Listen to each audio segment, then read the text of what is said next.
एक जिज्ञासु भाविक का प्रश्न है, प्रभु मेरा प्रणाम स्वीकार करें। मेरा प्रश्न यह है कि हम कर्ता नहीं हैं तो हम दुखी क्यों होते हैं।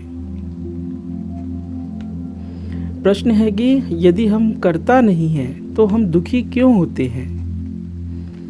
हम कर्ता नहीं हैं परंतु कर्म तो है। नाना प्रकार के कर्मों के इस समुदाय में दुखी सुखी होने के भी कर्म तो हैं। ये भी तो कर्म है, अर्थात हम दुखी होते हैं, यह एक कर्म है, दुखी होने का कर्म, जिसके कर्ता हम नहीं हैं। हम कर्ता नहीं हैं यह बात कहीं से सुनकर या पढ़कर हम ग्रहण तो कर लेते हैं एज इट इज़, इसे एक स्टेटमेंट की तरह ले लेते हैं, याद कर लेते हैं, परंतु कभी भी गहराई से समझने की चेष्टा नहीं करते कि आखिरकार क्यों और कैसे हम कर्ता नहीं हैं। जब तक हम चिंतन मनन नहीं करेंगे स्वयं से, तब तक हम इन्हीं स्टेटमेंट्स के द्वारा, शास्त्रों की उक्तियों के द्वारा, महापुरुषों के वचनों के द्वारा छले जाते रहेंगे, जिसमें दोष उन महापुरुषों का या कमी उन उक्तियों में नहीं है। दोष या कमी हमारे स्वयं में है कि हम चिंतन नहीं करते, मनन नहीं करते, इन उक्तियों को आत्मसात नहीं करते, अर्थात हमारा कुछ भी रूपांतरण नहीं हो पाता। ये स्टेटमेंट्स, ये शास्त्रों की उक्तियाँ, ये महापुरुषों के वचन याद कर लेने के लिए नहीं है, बल्कि विवेक द्वारा बुद्धि को निश्चय प्रदान कर जीने के लिए हैं। जैसे कि आपने यदि हमारे अभी हाल ही के एक सत्संग आप नहीं आपके विचार करते हैं कर्म को सुना हो, तो उसमें हमने गीता के 3 अध्याय के 27वें श्लोक को उद्धृत किया है। श्लोक इस प्रकार से है, प्रकृतः क्रियमाणानि गुणकर्माणि सर्वशः अहंकार विमूढ़ात्मा कर्ता अहमति मन्यते। अर्थात संपूर्ण कर्म सब प्रकार से प्रकृति के गुणों द्वारा किए जाते हैं। जिसका अंतःकरण अहंकार से मोहित हो रखा है, ऐसा अज्ञानी मैं करता हूँ ऐसा मानता है। इस श्लोक के अर्थ से स्पष्ट है कि समस्त कर्म प्रकृति के गुणों द्वारा किए जाते हैं, आपके द्वारा नहीं। अहंकार के कारण, व्यक्ति भाव के कारण आप मानते भर हैं कि मैं करता हूँ, कर कोई और रहा है और सोच आप रहे हो कि मैं करता हूँ। यदि इस श्लोक पर चिंतन करेंगे, विवेक विचार करेंगे, तो अपने लिए समाधान पाएंगे कि दुखी होने का कर्म भी तो प्रकृति के गुणों द्वारा ही हो रहा है और मैं दुखी होने के कर्म का कर्ता बन दुखी हो रहा हूँ। अर्थात आपके प्रश्न में ही विरोधाभास है। आप कहते हैं प्रश्न में कि यदि मैं कर्ता नहीं हूँ तो मैं दुखी क्यों होता हूँ। आप दुखी होते हो तो आप कर्ता हो ही गए। आपने स्वीकार कर लिया कि मैं कर्ता हूँ। जरा विचार करें कि क्या कह रहे हैं आप। अभी तक जो हमने कहा वह प्रश्न के पहले भाग, यदि हम कर्ता नहीं हैं, इसको दृष्टि में रखते हुए कहा। अब हम इसी प्रश्न के पिछले भाग को लेते हैं चर्चा में कि हम दुखी क्यों होते हैं। इसके संदर्भ में अपनी बात रखेंगे, जिससे और गहनतापूर्वक इस विषय को हम समझ पाएंगे।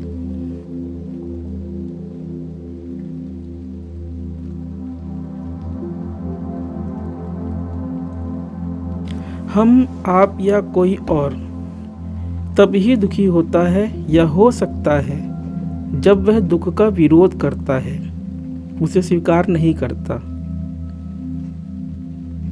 यदि हम स्वीकारते चले हर कुछ को, हर परिस्थिति को, तो बिल्कुल भी दुखी नहीं हो सकेंगे। अभी जो श्लोक गीता का हमने उद्धृत किया वह समस्त दुखों से छुटकारा पाने की रामबाण औषधि है। दुख जैसा कुछ भी नहीं होता है सृष्टि में। दुख का सृजन या कहे कल्पना हम निर्मित करते हैं। जीवन द्वारा निरंतर प्रस्तुत की जा रही परिस्थितियों का हम लगातार विरोध करते रहते हैं। इसलिए महत्वाकांक्षा, अवसाद, तनाव, कष्ट आदि को बदले में पाकर दुखी होने के कर्म की कल्पना कर उस कल्पित कर्म के कल्पित कर्ता हो जाते हैं। ऐसे में प्रश्न उठता है कि आखिरकार हम विरोध करते ही क्यों हैं? इसका उत्तर है बने रहने के लिए। यदि विरोध ना हो तो यह व्यक्ति भाव हमारा टिक ना सकेगा। विरोध ही इसका आधार है। अविरोध इस व्यक्ति भाव से वह प्लेटफॉर्म छीन लेता है जिस प्लेटफॉर्म पर यह व्यक्ति भाव टिका करता है। यह सब बातें ही रह जाएंगी, फिलॉसफी ही रह जाएंगी, यदि हम इन बातों का व्यवहारिक पक्ष नहीं तलाशेंगे। व्यवहारिक पक्ष तलाशने के लिए हमको चाहिए कि अपने दैनिक व्यवहार में छोटे छोटे प्रयोगों द्वारा स्वयं के लिए यह निश्चित कर लें कि हाँ, बात ठीक ऐसी ही है। तो आइए समझते हैं अविरोध का व्यवहारिक पक्ष।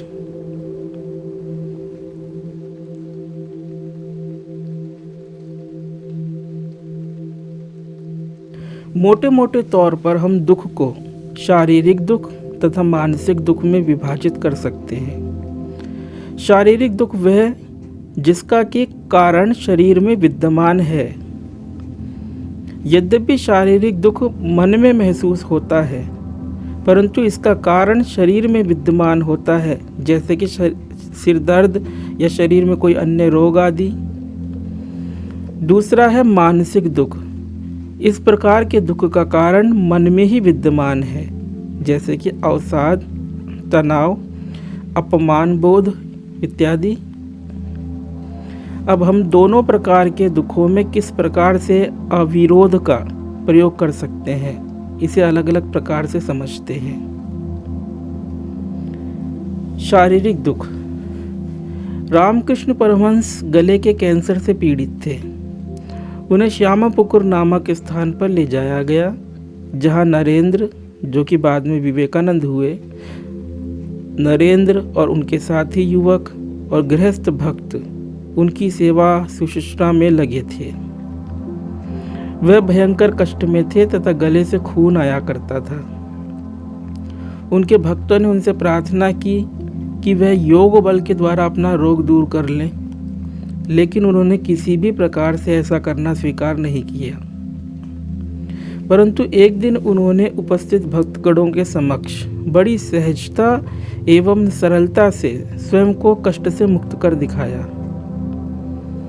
यद्यपि यह केवल तात्कालिक रूप से था, ना कि सदा के लिए कष्ट दूर हो गया था।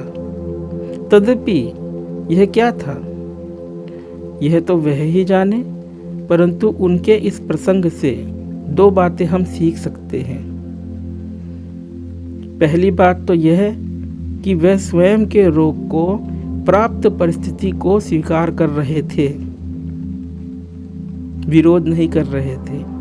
इलाज चल रहा था, परंतु भीतर अविरोध था, जिसको कि आप समर्पण भी कह सकते हैं। दूसरी बात यह सीख सकते हैं कि आखिरकार कैसे उन्होंने स्वयं को उस भयंकर कष्ट से मुक्त कर लिया। उन्होंने क्या उपाय किया। उपाय तो अज्ञात है, परंतु एक उपाय हम बताना चाहेंगे, जिसको कि आप शारीरिक एवं मानसिक दुख दोनों में प्रयोग कर स्वयं को तत्कालिक रूप से दुख मुक्त कर सकते हैं, कष्ट से मुक्त हो सकते हैं।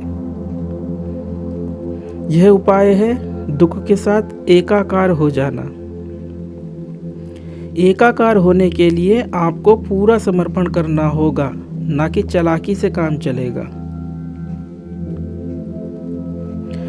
आप प्रयोग यदि इस दृष्टि से कर रहे हैं कि प्रयोग करने से मैं दुख से, शारीरिक कष्ट से मुक्त हो जाऊंगा, तो आपका ऐसा करना ऐसा सोचना आपकी चालाकी होगी, ना कि अविरोध।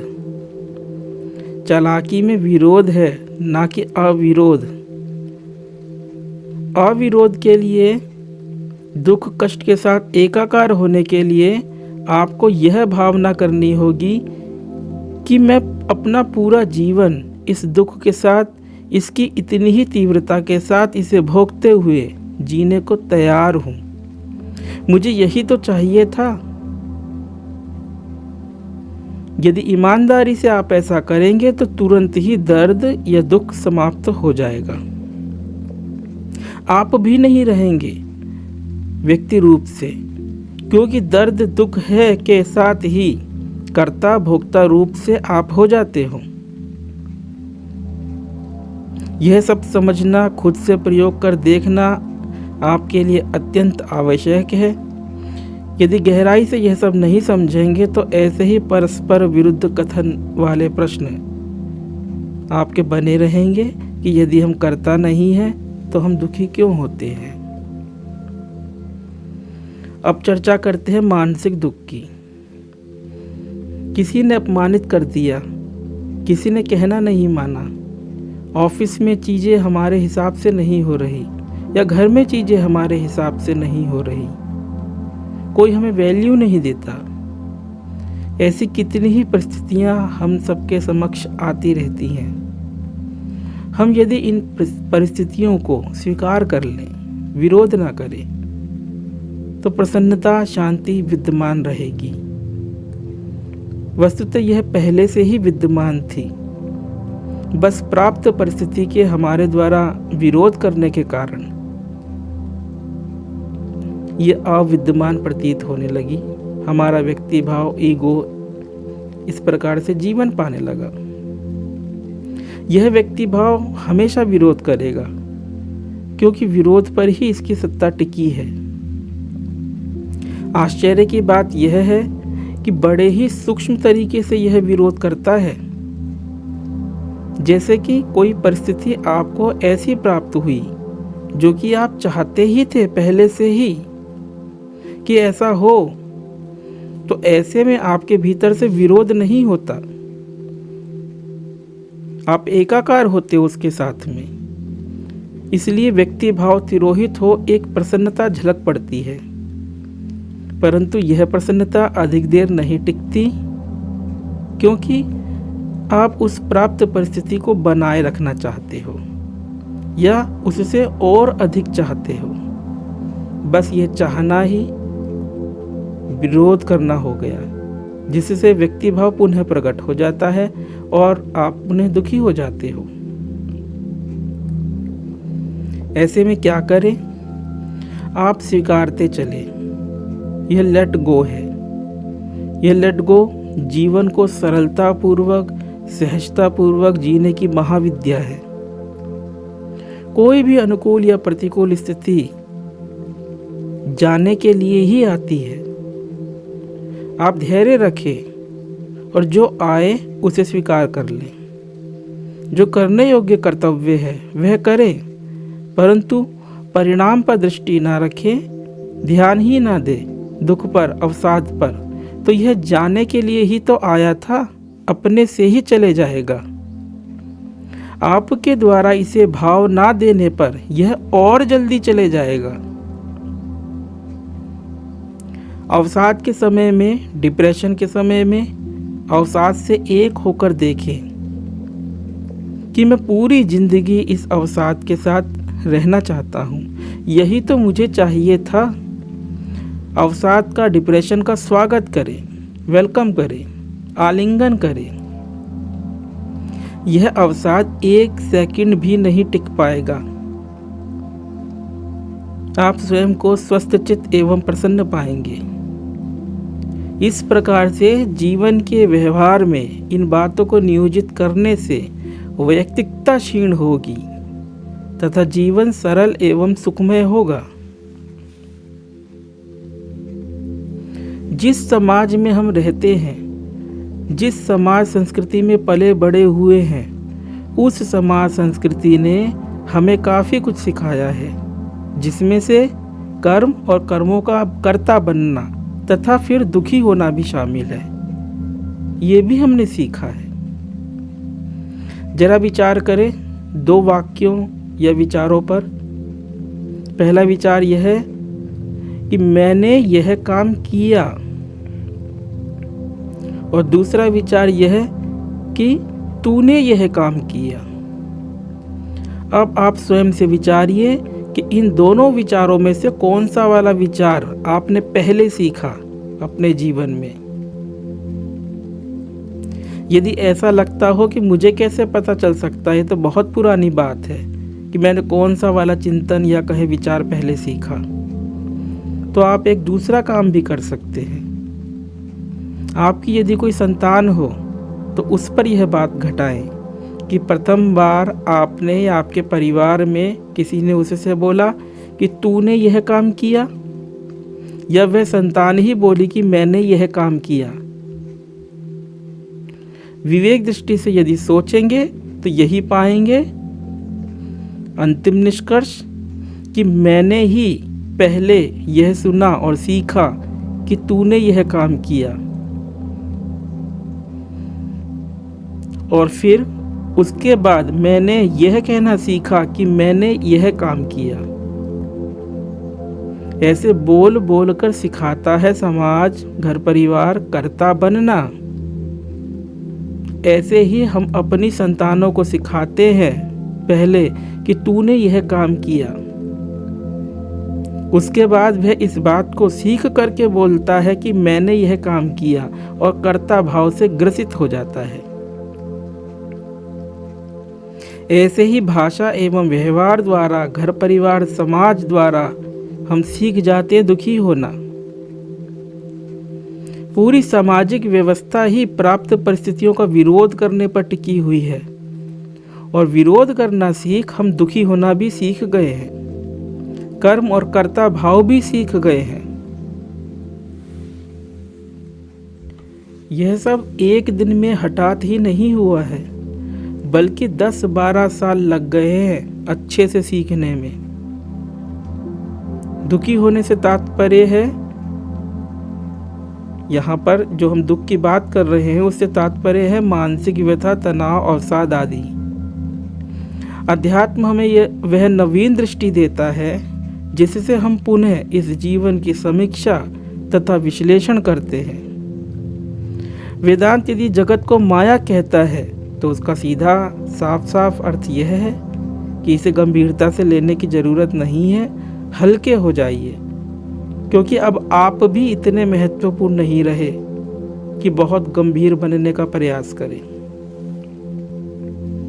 एक बार जय कृष्णमूर्ति जी से किसी ने पूछा कि व्हाट इज़ योर सीक्रेट,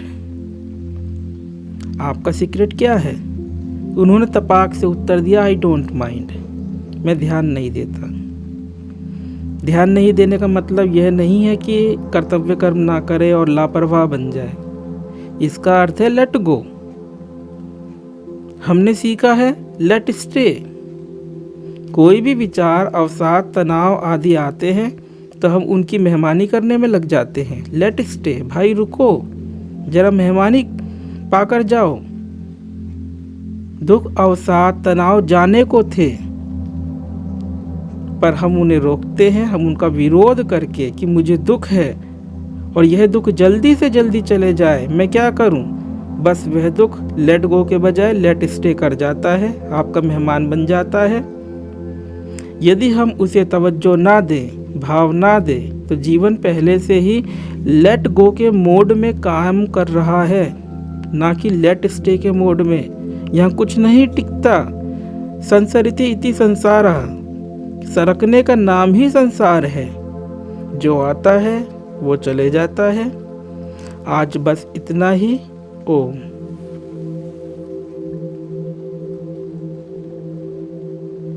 अगर आपको यह वीडियो पसंद आया है तो वीडियो को लाइक जरूर करें और चैनल को सब्सक्राइब कर इस ज्ञान के प्रवाह में अपनी श्रद्धांजलि अर्पित करें।